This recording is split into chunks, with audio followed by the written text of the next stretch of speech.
गृह मंत्री जी बड़े बोलते हैं 4% रिजर्वेशन मुसलमानों का हम नहीं देंगे, नहीं चाहिए तुम्हारी भीख। इंशाअल्लाह नहीं मौलाना मदरसा है और मदरसे ने इस देश को क्या दिया है, मदरसे ने इस देश को क्या तरक्की दी है।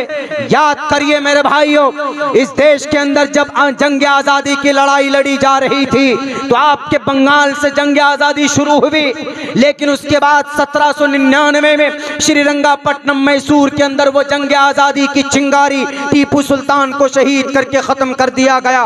उसके बाद फिर अंग्रेज तो कब्जा कर गए पूरे भारत में। कौन था जो मैदान में आया अंग्रेज से मुकाबले के लिए, अंग्रेज से लड़ने के लिए?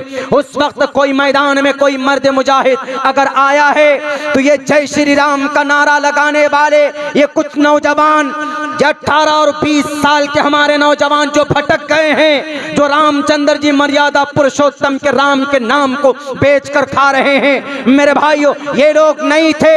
बल्कि उस वक्त अगर मैदान में 1831 में अगर जंग की शुरुआत फिर किसी ने की है तो सैयद मौलाना सैयद अहमद शहीद बरेलवी रहमतुल्लाहि अलैह ने की, जो मदरसे के गुस्ताख थे। मदरसा ना होता, शाह वलीउल्लाह ना होते, शाह वलीउल्लाह ना होते तो शाह अब्दुल अजीज ना होते। कौन है शाह अब्दुल अजीज? जिन्होंने अंग्रेज को इस देश से मिटाने के लिए, खत्म करने के लिए जिहाद का फतवा दिया था, वो शाह अब्दुल अजीज। शाह अब्दुल अजीज ना होते, हाजी इमदादुल्लाह ना होते, हाजी इमदादुल्लाह ना होते, मौलाना कासिम मौलाना अब्दुल रशीद गंगोही नहीं होते, मौलाना अब्दुल रशीद मौलाना कासिम ना होते तो शेखुल हिंद ना होते। दारुल देवबंद की बुनियाद 1866 के अंदर 6 मई को नहीं डाली जाती। दारुल देवबंद ना होता तो शेखुल हिंद पैदा ना होते, शेखुल हिंद ना होता तो तहरीक रेशमी रूमाल नहीं होता, तहरीक रेशमी रूमाल ना होता तो मौलाना उबैदुल्लाह सिंधी की कुर्बानी लोगों के सामने पेश न की जाती। मौलाना उबैदुल्लाह ना होते, मौलाना शेखुल हिंद ना होते तो इस देश को अंग्रेजों के सामने, उनकी तोप के सामने डटकर खड़ा होने वाला शेखुल इस्लाम हुसैन अहमद मदनी ना होता। हुसैन अहमद मदनी ना होते तो अंग्रेज की आंखों में आंखें डालकर उनको ये कहने वाला कि तुम जालिम हो, तुम लुटेरो हो। इन मदरसों से पढ़कर निकलने वालों ने तो अंग्रेज का मुकाबला किया, इन्हीं मदरसों में रहने वाले थे। आज तुम इन मदरसों को जलाते हो, इन मदरसों को तोड़ते हो, इन मदरसों के किताबों को जलाकर भस्म करते हो। कहां चली गई जुडिशरी? बिहार के चीफ मिनिस्टर साहब मून व्रत लिए हुए बैठे हुए ईद की नमाज के दिन सभा कायम करते कि हम तुम्हारे ईद में तुम्हारे साथ। यकीनन मदरसों से मोहब्बत, मुसलमानों से मोहब्बत है, ईद से मोहब्बत है। तो मान मदरसा अजीजिया 114 साल पुराना मदरसा जला दिया गया। पहले कंपनसेशन दो उस मदरसे को, 4000 किताबें चलाई गई, उन 4000 किताबों को खरीद कर लाकर भरपाई करो, तब मानेंगे कि आपको मदरसों से मोहब्बत है, आपको किताबों से मोहब्बत है। नहीं करते जनाब। ये मदरसा ना होता तो 1857 में जंग आजादी के लिए शामली का मैदान खून से रंगीन ना होता। मेरे भाइयों, जलियांवाला बाग में 1500 लोगों को सीने में गोलियों से उनके सीने को गोलियों से छलनी कर दिया जाता है। कौन थे रहनुमाई रहबरी करने वाले? मौलाना शौकत साहब थे, जो एक मदरसे के अंदर में पढ़ाते थे। अगर ये मदरसा नहीं होता, मुख्तसर कलाम, आज इस देश के अंदर जो बैठे हैं ना गृह मंत्री जी, बड़े बोलते हैं 4% रिजर्वेशन मुसलमानों का हम नहीं देंगे, नहीं चाहिए तुम्हारी भीख। इंशाअल्लाह तंजीम कायम होगी इस देश के अंदर में। 1-1 रुपए एक मुसलमान पर डे जमा करेगा। अगर 10 करोड़ मुसलमान 1 रुपए जमा किया तो एक दिन में कितने जमा हुए? 10 करोड़ एक दिन में। 1 रुपए दे सकता है ना? आप में से अगर मैं कहूंगा अभी कि भैया 1 रुपए दीजिए तो फौरन ला कर देंगे, 1 क्या 5 भी दे देंगे। अगर 10 करोड़ मुसलमान एक दिन में 1 रुपए जमा करे तो कितने होंगे एक दिन में? 10 करोड़। और पूरे 30 दिन में कितने होंगे? 300 करोड़। 30 दिन में 300 करोड़, 3 अरब। अब पूरे 12 महीने में कितने होंगे? 3600 करोड़ रुपए। 12 महीने 3600 करोड़। तो हम इन पैसों से क्या बना सकते? यूनिवर्सिटी बना सकते हैं ना, खुद की यूनिवर्सिटी बना सकते, खुद का मदरसा जो चल रहा है ना, उलमा इकराम को तनख्वाह दे सकते हैं, इमाम के लिए तनख्वाह दे सकते हैं, यूपीएससी की तैयारी के लिए कोचिंग सेंटर कायम कर सकते हैं, हम अपने बच्चों को बड़े लेवल पर पहुंचा सकते हैं, गरीब बच्चों की शादी करा सकते हैं। जो बच्चे गुर्बत की वजह से अपने ईमान को बदल लेती हैं, जिम्मेदार हम ही लोग हैं। तो इसलिए हमें भीख नहीं चाहिए किसी की, हम इस देश की मट्टी से मोहब्बत करते हैं, हमें नहीं चाहिए तुम ही लूटो, लुटाओ, 9,000 करोड़ दो, 10,000 करोड़ दो अपने दोस्तों को, सब कुछ लूट लो, बेच दो, नहीं चाहिए। लेकिन इस देश के अंदर अमन, सुकून, चैन के साथ लोगों को रहने दो। तंजीम में तहरीक की जरूरत है, हम लोग भी तो जिम्मेदार हैं। अभी एक वाकया बताता हूं, उसके बाद मैं अपनी बात खत्म करता हूं, चूंकि वक्त काफी हो चुका है, 2:30 बज चुके हैं। एक इनकलाब, एक न्यूज़ है, न्यूज़पेपर है, एक इनकलाब उर्दू न्यूज़पेपर, शायद मुंबई दिल्ली से छपती है। उसके अंदर में एक वाकया, बड़ा इबरतनाक वाकया नहीं बल्कि एक हादसा समझिए लिखा हुआ है। उसमें यह लिखा कि एक बच्ची ने किसी गैर मुस्लिम लड़के से, मुस्लिम बच्ची ने किसी गैर मुस्लिम बच्ची से शादी करी, कोर्ट मैरिज कर ली। कोर्ट मैरिज हो सकता है, निकाह नहीं हो सकता। किसी भी मुस्लिम या गैर मुस्लिम, मुस्लिम लड़के या लड़की का गैर मुस्लिम लड़के या लड़की से निकाह नहीं हो सकता। गर्लफ्रेंड बॉयफ्रेंड चल सकता है उनका, शरीयत की नज़र में गुनाह है, वो दुनिया के नज़र में है, ठीक है, लेकिन अल्लाह की नज़र में, शरीयत की नज़र में नॉट अलाउड, इजाजत नहीं, उसकी परमिशन नहीं। तो पता है रजिस्ट्रार ऑफिस में तरीका क्या होता है? रजिस्ट्रार ऑफिस में एक प्रोसेस है, क्या होता है कि अगर कोई लड़का लड़की निकाह करना, लव मैरिज, कोर्ट मैरिज करना चाहता है तो एक एप्लीकेशन देते हैं। एप्लीकेशन देने के बाद में, वहाँ कोर्ट मैरिज होने के बाद में, वो एप्लीकेशन तकरीबन 1 महीने तक लगी रहती है।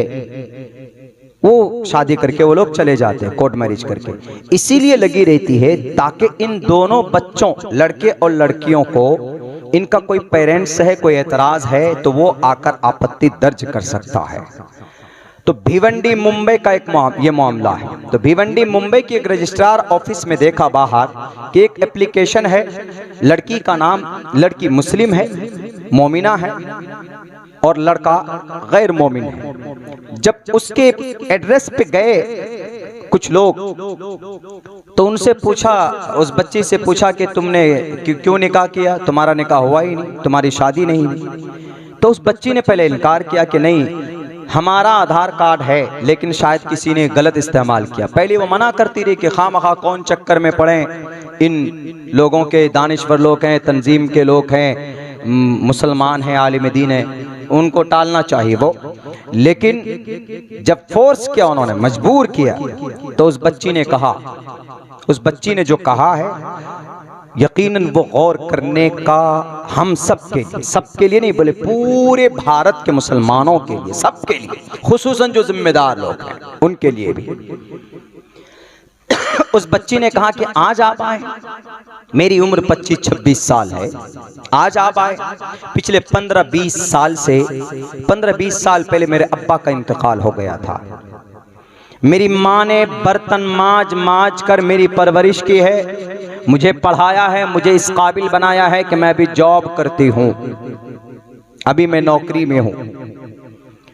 तो कहा क्या दिक्कत है? तो फिर कहा कि मेरी माँ बीमार रहती, मेरी बहन है, छोटे भाई भी हैं, मेरे अब्बा का इंतकाल हो गया, लेकिन कोई भी उस जमाने में मेरी माँ कितनी मेहनत मशक्कत करके मुझे, हम लोगों की परवरिश करती थी। पड़ोस में बड़े मालदार लोग थे, अपने कौम के, अपने मजहब के, लेकिन कभी भी उन्होंने हम लोगों की जर्रा बराबर ताउन और मदद नहीं की।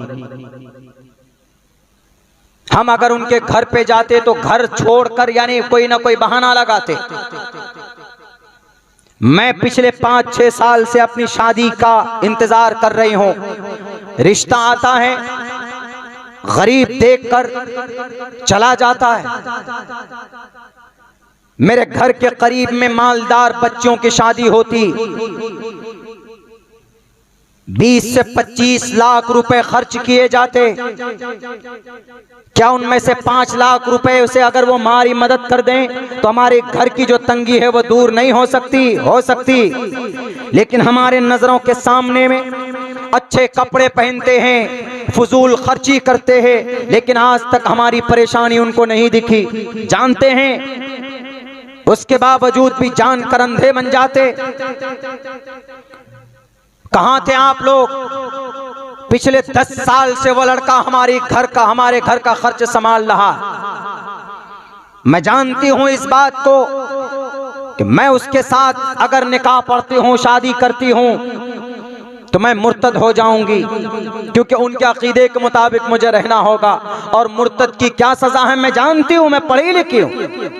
लेकिन मेरे मुर्तद होने से मेरे घर का फाका दूर होता है, मेरी माँ की गरीबी दूर होती है, तो मैं ये गुनाह करने के लिए तैयार हूं। क्या इस्लाम में ज़कात नहीं है? क्या ज़कात के माल किन लोगों को दिया जा सकता है? मदारिस में दे देते हैं। क्या उनमें से 25% गरीबों को नहीं दिया जा सकता? कोई आज तक देखने वाला नहीं आया। आज जब मैंने निकाह कर लिया, कोर्ट मैरिज और शादी कर ली, तो आज आप आए हैं बताने के लिए, शरीयत बताने के लिए। कहां गई थी आपकी शरीयत जब हम ईद के दिन भी रो रो कर गुजारते थे? कहां गई थी आपकी शरीयत जब हम अपनी बहनों के इलाज के लिए भीख मांगने के लिए जाते थे? मेरे भाइयों, पैरों से जमीन खिसक जाती है जब इस तरह के वाकयात सामने आते हैं। यकीनन हम जिम्मेदार हैं। बहुत बड़े बड़े जो हादसात इस कौम के ऊपर होते हैं, हम मुसलमान जिम्मेदार हैं। उस बच्ची ने कहा कि जाइए आप लोग, अगर अल्लाह तबारक व तआला पूछेगा तो मैं साफ बताऊंगा, खुले लफ्जों में बताऊंगा कि अल्लाह पूछो इन मालदारों से, मेरी बहन अगर भीख नहीं मांगती, अगर उससे शादी नहीं करती, तो मेरी बहन तवाई बनने पर मजबूर हो जाती, अपने जिस्म को बेचती, तब जाकर हमारा घर का खर्च चलता। क्या आपको यह गवारा था? मैं मानती हूं कि आप एक हैं, आपकी शरीयत का मिसयूज किया, लेकिन ये शरीयत के ठेकेदार, ये दानिश्वर लोग जो बड़ी बातें करते हैं, ये उस वक्त कहां चले जाते हैं जब कौम को, समाज की बेटियों को जब जरूरत पड़ती। इसीलिए मेरे भाइयों, उस बच्ची ने वापस कर दिया उन सबको। गुर्बत की वजह से, हमारे आमाल की वजह से, हमारे केयरलेसी की वजह से इतना बड़ा हादसा वहाँ पर सामने पेश आया। तो इसीलिए हम लोग भी जिम्मेदार हैं। तो आखिर वक्त में, कबूलियत की घड़ी में, मैं यही कहूँगा कि हम तमाम मुसलमानों को अल्लाह ने बहुत कीमती दौलत ईमान से नवाजा और बहुत खूबसूरत शरीयत दी है, जिसके अंदर बहुत खूबसूरती है, बहुत इबादत है। खुसूसन नौजवानों से मैं मुखातब करके कहना चाहूँगा कि नौजवानों, अपनी ज़िंदगी को शरीयत के मुताबिक ढालने की कोशिश करो, पाबंदी करो, नमाज पढ़ो, कुरान करीम की तिलावत करना सीखो। अल्लाह के नबी की एक सुन्नत पर दिन में एक मरतबा अगर अमल कर लोगे तो 100 शहीदों का सवाब मिलेगा। अमल कर सकते, कौन सी बड़ी बात है। खाने के लिए बैठेंगे तो भाई सुन्नत के मुताबिक खा लेंगे, नमाज पढ़ लेंगे। ठीक, आपको सोशल मीडिया की बीमारी है, आपको और कोई प्रॉब्लम है, फिल्में देखते हैं, गाना देखते हैं, दुआ कीजिए अल्लाह से, अल्लाह आपको दूर कर दे। लेकिन मैं ये कहूँगा कि आप जिंदगी के अंदर कुछ तब्दीली लाएं, समाज के अंदर में गरीबों का ख्याल रखें, लाचार बेबस इंसानों का ख्याल रखें, किसी को ज़ुबान से तकलीफ़ न दें। तो बस मैं यही पैगाम देना चाहूँगा। वक्त बहुत हो चुका है। अल्लाह तबारक व तआला से दुआ करता हूँ कि अल्लाह सुब्हानहू व तआला हम तमाम मुसलमानों को कहने सुनने से ज़्यादा अमल की तौफीक अता फरमाए। और we thank from the bottom of our heart, दिल की गहराई से डॉक्टर अब्दुल रऊफ साहब का, इनकी पूरी टीम का शुक्रिया अदा करना चाहता हूँ कि उन्होंने बहुत खूबसूरत प्रोग्राम सजाया और पूरी पाबंदी के साथ मुसलमान आप लोग यहाँ पर बैठकर इस जलसे को सुने। लेकिन ये संकल्प, ये अज़्म लेकर जाइए कि जिन चीज़ों पर हम अमल कर सकते हैं आसानी के साथ, कम से कम शुरुआत कीजिए। इंशाअल्लाह तबारक व तआला तब्दीली आएगी। जी, क्या करना है? अच्छा भाई, ये क्या मूवी हमको नहीं मालूम है। ये बहुत पहले देते आप। तो खैर देखिए, बहुत सारी मूवियाँ बनाकर उसके बाद क्या है अहमद के अतीक, अरे भाई क्या वो सब चक्कर में हमको वो करते, वो सब तो उन लोगों का कोर्ट कचहरी का मामला है, अभी बहुत बड़ा उन सब के ऊपर मैटर चलता है। बीच में याद आता है तो मैं कुछ अपने हिसाब से कानूनी एतबार से प्रतिक्रिया दे देता है उस पर। तो कुछ भी है, खैर कोई अतीक का मामला इन्होंने पूछा है, तो देखिए भाई उनके साथ जो भी हुआ, मर्डर हुआ, घटना हुआ, वो तो खैर इलीगल है। तो क्योंकि कोई भी आदमी इस देश के अंदर अगर कोई कानून को हाथ में लेता है, वो मर्डरर था, बड़ा डॉन था, कुछ भी था, तो उसके लिए कोर्ट कचहरी है। खुद तो जेल में था ही, लेकिन उसको हत्या करके, उसको मार कर, जाहिर सी बात है कि इसके पीछे एक साजिश है, बड़ी साजिश है, छोटी मोटी साजिश नहीं है। सदन में बयान देते हैं कि मट्टी में मिला दूंगा, 1.5-2 महीने के अंदर में मौत हो जाती है। तो क्या इशारा है? तो बैरक है, सबको वो लोग टारगेट करते हैं, बदनाम करते हैं। अभी मुग़ल बादशाह जो थे, वो NCERT की जो 12वीं की किताबें पढ़ाई जाती CBSE उस पर, तो वो किताबों में मुग़ल की हिस्ट्री निकाल दी पूरी की पूरी। अब बहाना ये क्या कि नहीं मुग़ल हिस्ट्री तो मुग़ल दरबार तो पढ़ाया गया पहले 8 क्लास में, 6 क्लास में, इसलिए हमने 12वीं क्लास से निकाल दिया।